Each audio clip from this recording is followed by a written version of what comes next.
তাদের ব্যাপারে কোনো অনাস্থা আছে কিনা? খুবই দুঃখজনক হলেও সত্যি যে বিপিএল এর মতন একটা খেলা বন্ধ হয়ে গেল। কালকে রাতটাও ঘুমাইছি কিনা আমি জানি না। তো এই বিষয় নিয়ে এত কিছু হচ্ছে, মানে দুঃখজনক বিষয় হলো যে এখন পর্যন্ত বুলবুল ভাইয়ের সাথে আমরা কথা বলতে পারিনি। এখন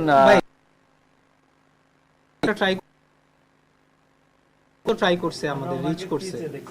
হ্যাঁ, জিনিসটা হচ্ছে যে উনি মানে আমার সাথে মিঠু ভাইয়ের সঙ্গে কন্টিনিউয়াস যোগাযোগ হচ্ছে। আমরা যে কোনো ইস্যুই, যে কোনো বিষয় নিয়েই তার সাথে আলোচনা করতে চাচ্ছি। আমরা চাই যে প্লেয়ারগুলো যেন বঞ্চিত না হোক, প্লেয়ার মাঠে যেন আবার খেলা ফিরুক, কিন্তু এটা সমাধানও চাচ্ছি। তো সমাধানের জন্য যখন আমরা ওনাদের সঙ্গে ডিসকাস করতে যাচ্ছি, শুধুমাত্র টাইম নেওয়া ছাড়া আর কোনো সমাধান আমাদের কাছে আসছে না। আসলে আমরা সমাধান না পেলে আমরা কেন আমাদের মানে স্ট্যান্ড থেকে সরে যাব? আমরা ওনাদেরকে কিছু অপশনও দিয়েছি, কিন্তু কোনো অপশনেরই মানে প্রপার কোনো অ্যান্সার আমাদের কাছে আসছে না। তো এটা আমরা শুধু যে এখন ফেস করছি তা না, এটা আগেও ফেস করেছি। একজন আরেকজনের ওপরে দায় মানে চাপায় দেয়, একজন বলে ওনাকে পাচ্ছি না, এই সেই বহুত বহুত ঘটনা ঘটে। শুধু প্লেয়ারদের কোনো ঘটনাই সমাধান করতে গেলে পারে কাউকে পাওয়া যায় না। একজন একজন করে বলেন, একজন একজন।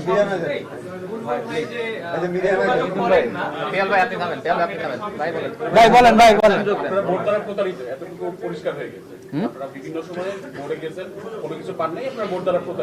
না, মানে প্রতারিত শব্দটা আসলে অসম্মান করা হয়ে যায়, আমরা কাউকে অসম্মান করতে চাই না।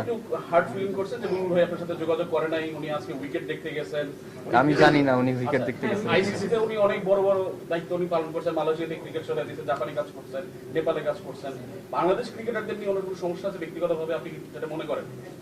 আসলে ওনার তো থাকা উচিত না, কারণ ওনার ব্যাকগ্রাউন্ডও তো ক্রিকেট, তাই না? উনি যদি পসিবল হয় যে কোনো স্বার্থে বিসিবি যোগাযোগ করুক বা আমরা যে করে করি, আমাদের জায়গা থেকেও যতটুকু ক্রিকেটের স্বার্থে সহনীয় হওয়া লাগে আমরা চাই, যাতে আজকে সন্ধ্যায় যে খেলাটা আছে এটাও যাতে অনুষ্ঠিত হয়, কারণ অনেকে ওয়েট করতেছে।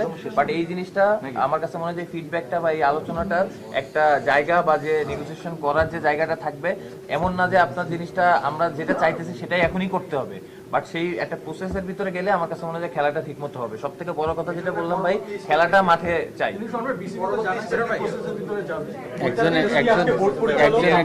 একজন একজন আপনাদের যে দাবিটা আছে, বোর্ড পরিচালকের কথা বলেছেন যে আপনি একটি শর্ত সাপেক্ষে মাঠে খেলতে চান, সেখানে আপনাদের শর্তটা হচ্ছে তার পদত্যাগ করা। এখন সে যদি পদত্যাগ না করে আপনাদের কাছে সরি ফিল করে, সেক্ষেত্রে আপনারা মাঠে যাবেন কিনা?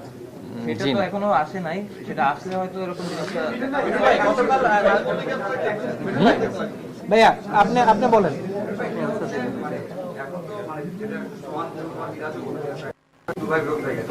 আপনারা খেলেননি, ভালো খেলেন না, আপনার স্টেপ নেওয়ার কথা হচ্ছে, কেন কি খেলেছেন, অনেকের স্টেপের কথা হচ্ছে, কেন ক্রিকেটটা তারা দিয়েছে কথা হচ্ছে। আপনারা সবার থেকে ভালো চাচ্ছেন, এবং যারা বোর্ড পরিচালক ছিল তারা 2 বছরে আসছে, আপনারা খেলছেন 17 বছর 18 বছর ধরে, এখনো 2 মাসে যিনি কাজ করছেন তাকে হিরো বানানো হচ্ছে, আপনারা একেবারে মানে পিছন সাইড চলে গেছে। মানে এদের কিভাবে দেখেন, আর আপনার কাজ করছেন কিনা বা মানে ব্যাখ্যা আছে কিনা? মানে আপনি যে প্রশ্নগুলো করেছেন আসলে এগুলার ব্যাখ্যা দিয়ে আসলেই কঠিন। আর জিনিসগুলা কিভাবে হচ্ছে আপনারাও জানেন, আমরাও জানি। হ্যাঁ, তো আমার মনে হয় না এটা নিয়ে আসলে খুব বেশি কথা বলার আছে। আমরা ভালো ক্রিকেট খেলি নাই, এই জন্য ওয়ার্ল্ড চ্যাম্পিয়নও তো হইনি, আমাদের কোনো ট্রফি নাই, সবই সত্যি। কিন্তু আজকে বাংলাদেশ ক্রিকেট যতটুকু এসেছে, আমরা যতটুকু খেলেছি এতটুকুর কারণেই এসেছে, অন্য কোনো কারণও তো নাই এখানে। আপনি একটা করছেন তো, উনি দেখে উত্তর দিতে পারেন। আপনারা বললেন যে খেলবেন, মানে খেলার জন্য উদ্গ্রীব হয়ে আছেন, স্বাভাবিকভাবেই আমরা দেখতে পাচ্ছি উদ্গ্রীব হয়ে আছেন। বাট বাংলাদেশ ক্রিকেট বোর্ড থেকে যদি আপনাদের যে দাবি দাওয়াগুলো আপনারা উত্থাপন করলেন, যোগাযোগ না করে তারা যদি অ্যাডামেন্ট থাকে তাদের জায়গায় তারা বসে থাকবেন এবং তারা কোনো রকমের ক্রিকেট করবেন, সেক্ষেত্রে কতদিন পর্যন্ত এই অবস্থান টিকতে পারে সেটা জানি না ভাই, কিন্তু আমরা ক্রিকেট করতে হবে ভাই, আমরা মাঠে খেলতে এটার জন্য যতটুকু আমি একটু বলি, আমাদের অভিভাবক তারা যেভাবে গাইড করবে ওইভাবে আমরা আসলে মাঠে ক্রিকেট। আমি একটু বলি যে আপনি ক্রিকেট প্লেয়ার বাদ দিয়ে তো আপনি সামনে আগাতে পারবেন না। মানে এখানে কিন্তু 1-2 জন ইস্যু না, এখানে কিন্তু পুরো কান্ট্রির প্রত্যেকটা প্লেয়ারের ইস্যু। সো সামনে নিয়েই মুভ করতে হবে। এবং আমাদেরকে নিয়ে যে মন্তব্যটা করা হয়েছে, মানে এটা তো আমি মানে আমাদেরকে হয়তো আলাদা করে দিয়েছে, তারা আলাদা হয়েছে, এরকম মন্তব্যটা করেছে। জিনিসটা তো এরকম না। জিনিসটা কিরকম যে সবাই একসাথে কাজ করতে হবে। এখানে তো ক্রিকেটের আমরা ক্রিকেট প্লেয়ার, ক্রিকেট বোর্ড, আপনারা যারা আছেন, মিডিয়া, সোশ্যাল মিডিয়া, সবাই আমরা একটা পরিবার। আমরা যখন মাঠে খেলি তখন দর্শকদেরকে আমাদের কিন্তু রীতিমতো ভুল বোঝানো হচ্ছে। অনেক সময় আমাদেরকে নেগেটিভ জিনিস বোঝানো হচ্ছে, পজিটিভটা আমাদের সামনে আনা হচ্ছে না। সের জন্য অনেক দর্শকরা আমাদেরকে বুঝতেছে না আসলে যে আমরা আসলে কি। আমরা কিন্তু কারো এগেনস্টে না। আমরা যে দর্শকরা যে আসে, আপনি জানেন এত পরিমাণে আমরা গালি খেয়েছি, তারপরে তো দর্শকের সাথে আমরা ছবি তুলি। আমরা তো বলতে পারতাম যে না আমরা ছবি তুলবো না ভাই, কারোর সাথেই তুলবো না। আমরা তো বলতে পারতাম, আমরা তো গালি খাচ্ছি, স্টিল গালি দিচ্ছে। আমরা কিন্তু সেটা কখনোই করি না। দর্শক আসলে ঠিকই জড়াই ধরে ছবি তুলি। তো জিনিসটা কি, আমরা ক্রিকেট প্লেয়ার, ক্রিকেট সোহান ভাই যেটা বললো, আমরা আজকে আমি মেহেদী হাসান মিরাজ হয়েছি ক্রিকেটের জন্য। আমার কিছুই ছিল না, আমি ক্রিকেট দিয়ে সব পেয়েছি। সো আমরা ক্রিকেটকে যখন কেউ ডিসরেসপেক্ট করবে তখন তো অবশ্যই আমরা সবাই স্টান নিব। টু দ্য পয়েন্টে, মানে উনি যদি পদত্যাগ না করে তাহলে আপনারা ঠিক আছে। এই ক্ষেত্রে আমাদের প্লেয়ারদের মধ্যে সবার একটা ডিসকাশন হয়েছে। সেটা হচ্ছে কালকে রাত থেকে বিভিন্ন সময় শুধু প্রসিডিওর কথা, ওয়ার্ডটা খুব শুনতেছি। তো একটা পর্যায়ে এসে ওনারা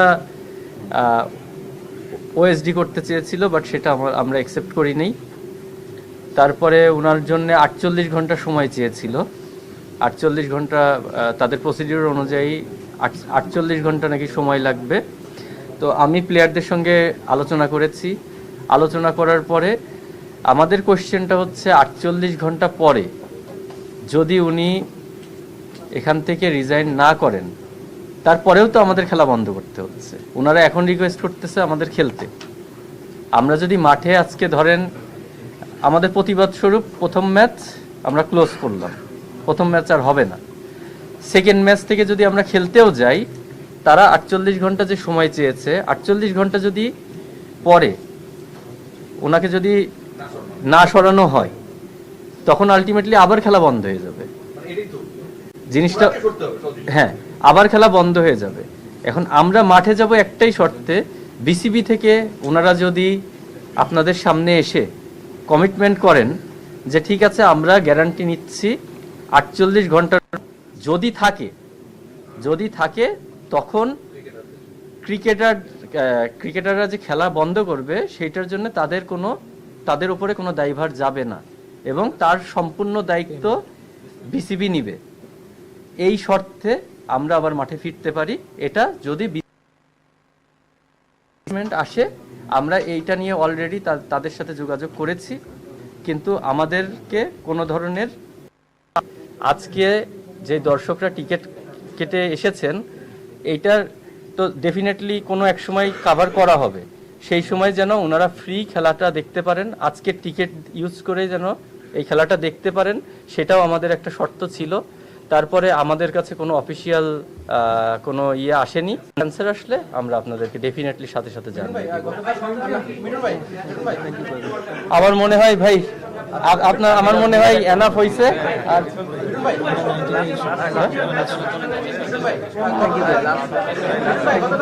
জানিয়েছিলেন যে বাংলাদেশ বিশ্বকাপে খেলা না যাওয়ার ব্যাপারে এটা অনেক আরো সময় আছে, সময়ের মধ্যে ইনশাআল্লাহ সবকিছু সমাধান হয়ে যাবে। ভাইয়া থ্যাংক ইউ।